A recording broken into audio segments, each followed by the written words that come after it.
स्वच्छता की दिखावा, पोलादपूरमध्ये कचरा जाळण्याचा धक्कादायक प्रकार उघड. रायगड जिल्ह्यातील पोलादपूर शहरात डम्पिंग ग्राउंडच्या समस्येवरून मोठा वाद निर्माण झालाय.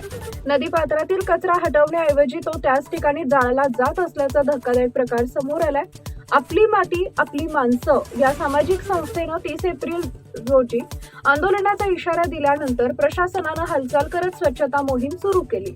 मात्र प्रत्यक्षात कचरा हटवण्याऐवजी तो जाळण्याचा प्रकार घडत असल्यानं नागरिकांमध्ये संतापाची लाट उसळली आहे. याआधीही संस्थेचे संस्थापक राज पार्टे यांनी नदीत टाकला जाणारा कचरा रोखण्यासाठी घंटागाडी थेट नगरपंचायत कार्यालयात आणत निषेध नोंदवला होता.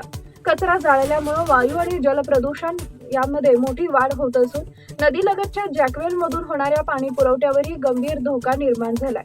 दूषित पाण्यामुळे साथीचे आजार पसरण्याची भीती व्यक्त केली जाते. तात्पुरते उपाय नकोत, कायमस्वरूपी तोडगा काढावा, अन्यथा तीव्र आंदोलन छेडलं जाईल असा इशारा राज पार्टे यांनी दिलाय. दरम्यान प्रशासनाने या प्रकरणाची गंभीर दखल घेऊन ठोस उपाययोजना करावी अशी मागणी नागरिकांकडून जोर धरली आहे. टाइम्स ऑफ महाराष्ट्र न्यूजसाठी रायगड जिल्हा प्रतिनिधी दिनेश चाफळकर यांचा रिपोर्ट.